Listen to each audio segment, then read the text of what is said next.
despite difficult circumstances, some people find a way to achieve remarkable success. And one of those people is Jesse de la Cruz.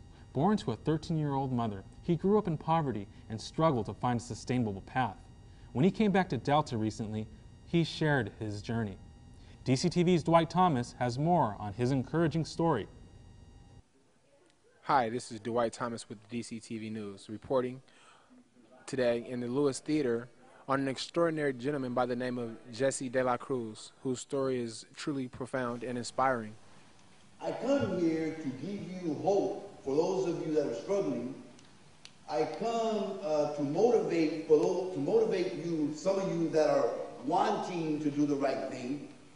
And most importantly, I come here to let you know that education is the key.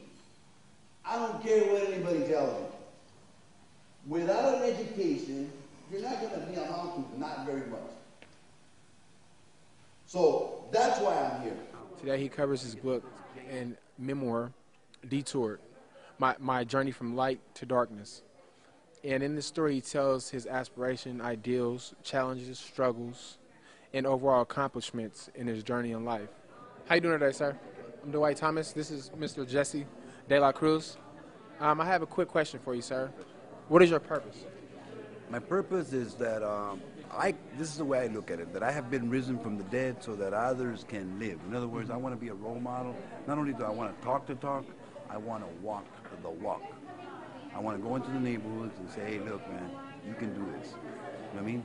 Listen, care for people, feed them if they need to be fed. I mean, you can't feed everybody, but periodically you can feed some. Yeah. Again, a true story of inspiration and motivation. Dwight Thomas with DCTV News. And from one inspiring story to another, Dr. Alfredo Quiñones, also known as Dr. Q, came to the United States as a young teenager with a dream. How did he go from jumping over a border fence to becoming one of the country's top neuroscientists? Well, DCTV's news crews were throughout the campus to cover his homecoming.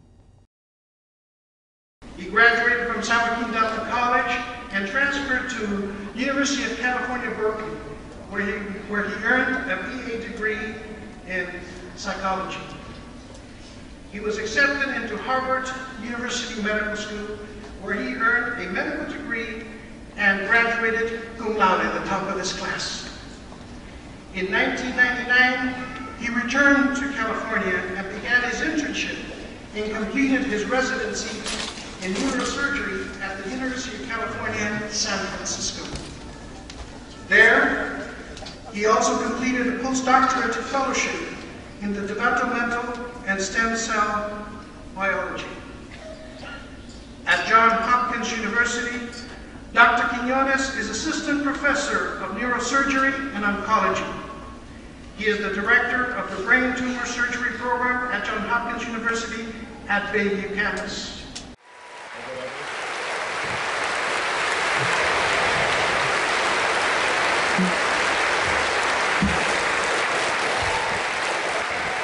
Thank you.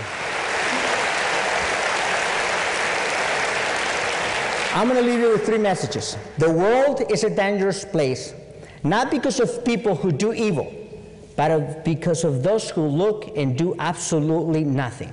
Albert Einstein said that.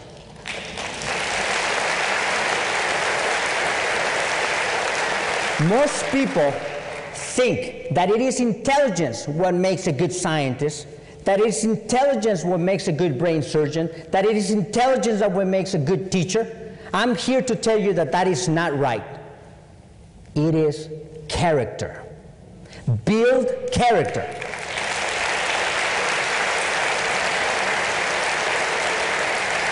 Winston Churchill said once, success is going from failure to failure without the loss of enthusiasm. I fail every single day, and I never lose enthusiasm. And I keep moving forward, and I ask you to do exactly the same thing.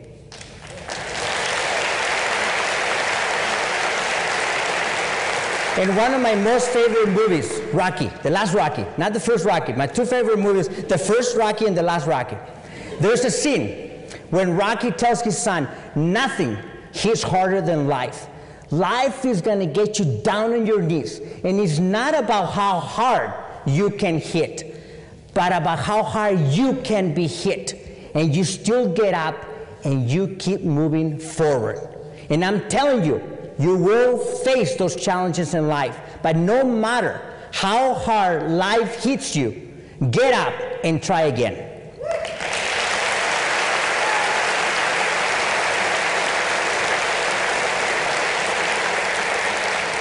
So what would I like to ask you to do? 4 A's. If you take anything from the nonsense that I said today, it's 4 A's to be successful in life. All righty? Availability,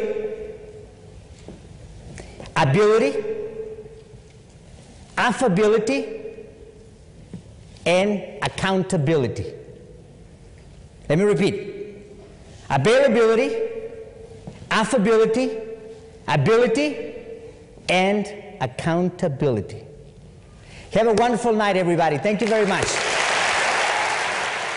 In closing, we had just witnessed a very moving story about a man who had triumphed over adversity. And I suggest you order the book, or you buy the book, you find it online. The name of the book is Becoming Dr. Q. I'm Gustavo Lowe with the DCTV News. Yes. I just wanted to... Is this like America's Most Wanted? No. I just want to... Obviously, this is a very special place for you. This is where it all began. This is where you launched your academic career and where you met your lovely wife. This is a special homecoming for you. Any closing thoughts on... Because you're a hometown hero. Oh, you're very kind. Well, I don't know if I'm a hometown hero. I think that everybody's here.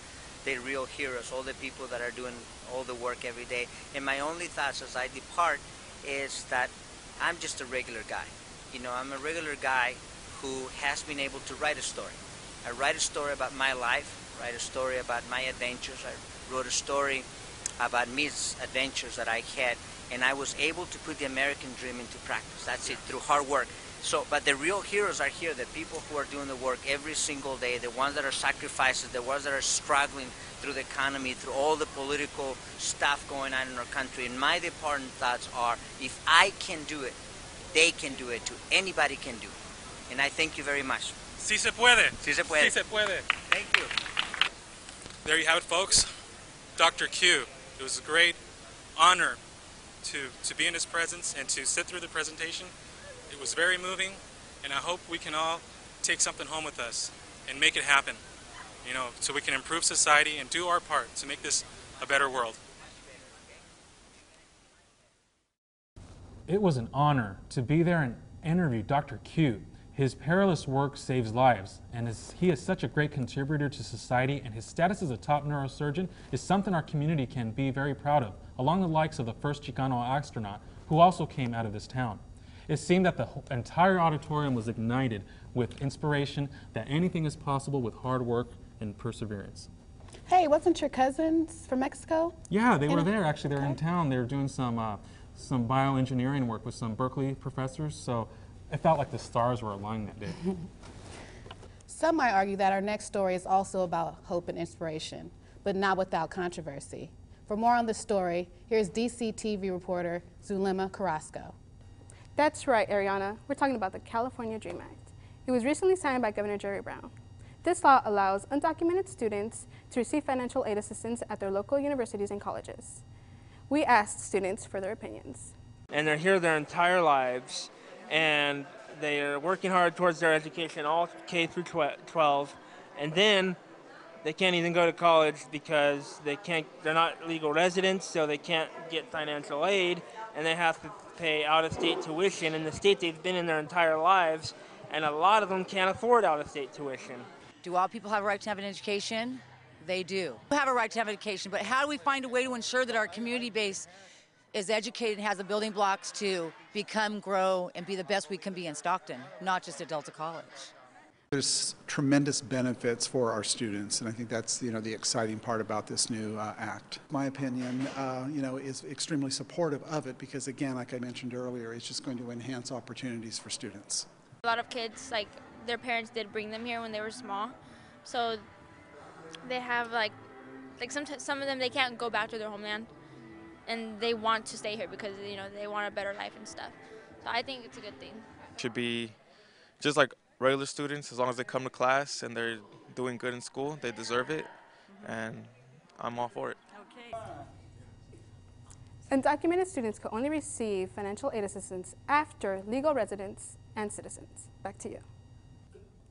Thank you, Zulema. That is good news, considering the next Dr. Q or any other great contributor to society can benefit from this. Now, it's time for a quick break. Coming up, a Muddy Mud Crawl with a purpose. Stay with us.